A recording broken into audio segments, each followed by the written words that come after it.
हे आंदोलन आहे ते यशस्वी आंदोलन आहे असं मी या ठिकाणी मानतो। कारण जंतर मंतरला एवढ्या मोठ्या प्रमाणात आंदोलन करणं हे काही येड्या गाभाळ्याचं काम नाही।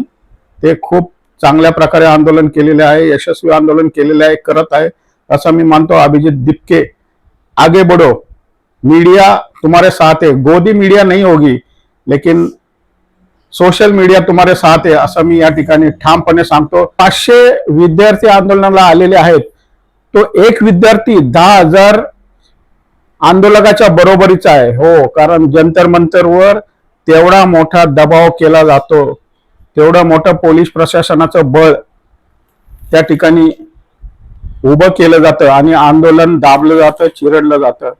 त्यामुळे मी असं म्हणेन अभिजीत दीपकेचं जे आंदोलन आहे ते सक्सेसफुल आहे। Please follow, like, share, comment and subscribe the Samyak Kranti channel. Thank you. जय भीम जय संविधान सम्यक क्रांती चॅनल मध्ये आपले स्वागत आहे। आज आपण दिल्ली येथील जंतर मंतरला जे आंदोलन होत आहे त्या आंदोलनाबाबत बोलणार आहोत। जे अभिजीत दीपके आहेत 20 जून पासून दिल्ली येथे आंदोलन करत आहेत, ते आंदोलन जंतर मंतर या ठिकाणी सुरू आहे आणि या आंदोलनाला लोक फार कमी जमले आहेत असं बोललं जातं आणि अभिजीत दीपके यांचं आंदोलन कसं फेल आहे हे सांगण्याचा प्रयत्न केला जातो। त्यांचे फॅन फॉलोअर अनेक करोड आहेत, परंतु त्या ठिकाणी आंदोलनाला जवळपास फक्त 500 लोकच उपस्थित आहे असं जे बोललं जातं त्यावर मी जे काही स्पष्टीकरण देणार आहे ते स्पष्टीकरण खूप महत्त्वाचं आहे। कारण त्या ठिकाणी त्या दिल्लीच्या जंतर मंतरवर अनेकदा मी कव्हरेज करायला गेलेलो आहे, बातमी करण्यासाठी गेलेलो आहे। आपण माझ्या मागे बघत आहात, या व्हिडिओमध्ये मी आपल्याला कव्हरेज करताना दिसत आहे आणि या व्हिडिओमध्ये जे पंजाबचे खासदार आहेत ते खासदार त्या ठिकाणी आंदोलनाला बसले आहेत, त्यांच्यासोबत 3 आमदार सुद्धा या आंदोलनामध्ये सहभागी आहेत। त्या आंदोलनामध्ये जवळपास 10 ते 15 लोक या आंदोलनामध्ये दिसत आहेत। जंतर मंतरलाच हे आंदोलन आहे, परंतु 10 ते 15 लोक त्या ठिकाणी आहेत। त्याचं कारण हे आहे की केंद्र सरकार आणि दिल्ली सरकार जे जंतर मंतरला आंदोलन होतात, मोर्चा होतात, त्या आंदोलन आणि मोर्चाला पूर्णपणे दाबण्याचा प्रयत्न करतात, त्या आंदोलनाला खतम करण्याचा प्रयत्न करतात पोलिसांच्या माध्यमातून, त्याच प्रकारे प्रशासनाच्या माध्यमातून। ते जे आंदोलनामध्ये बोललं जातं ना, सरकार हमसे डरती है पुलिस को आगे करती है, हे अगदी खरं आहे। कारण त्या ठिकाणी आंदोलन केलं की सरकारला भीती वाटते। मग आता आपण बघितलं की त्यानंतर जे सांसद आहेत, खासदार आहेत, सिद्धू जे क्रिकेटर होते, त्यांचं सुद्धा दिल्लीमधलं आंदोलन चिरडण्यात आलं, दाबण्यात आलं। किसान आंदोलन, ट्रॅक्टर आंदोलन हे सुद्धा दाबण्यात आलं।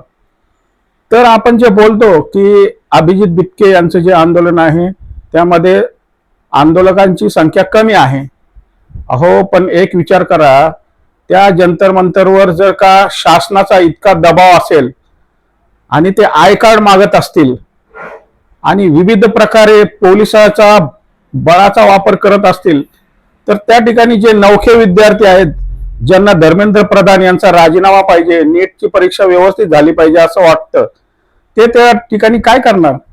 मी असं म्हणेन की ते जे 500 विद्यार्थी आंदोलनाला आलेले आहेत, तो एक विद्यार्थी 10,000 आंदोलकाच्या बरोबरीचा आहे। हो, कारण जंतर मंतरवर तेवढा मोठा दबाव केला जातो, तेवढं मोठं पोलीस प्रशासनाचं बळ त्या ठिकाणी उभं केलं जातं आणि आंदोलन दाबलं जातं, चिरडलं जातं।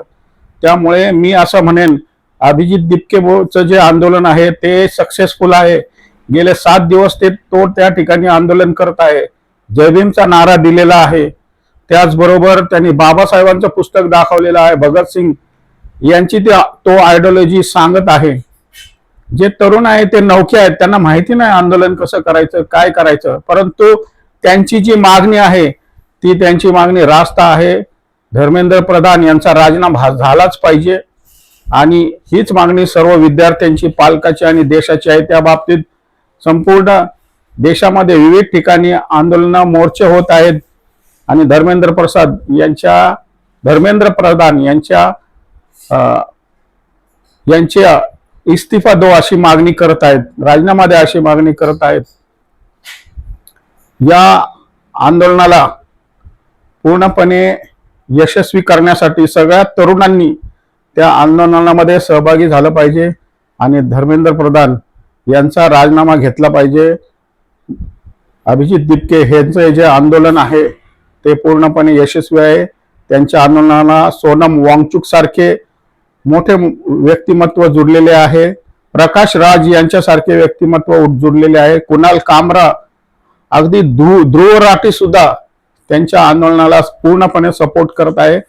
तर हे जे सरकारचं धोरण आहे ते खूप चुकीचं आहे आणि धर्मेंद्र प्रधान यांचा राजीनामा झालाच पाहिजे असं मी या माध्यमातून सांगतो. आणि हे आंदोलन आहे ते यशस्वी आंदोलन आहे असं मी या ठिकाणी मानतो.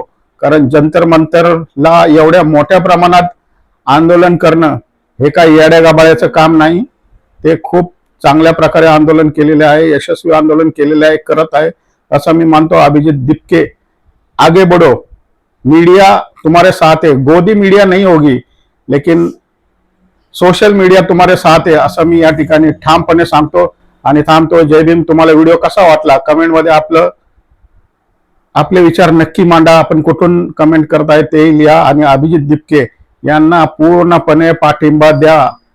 त्याचं जे काही काम आहे त्या कामामध्ये अडथळे निर्माण करू नका. जय भीम, जय संविधान.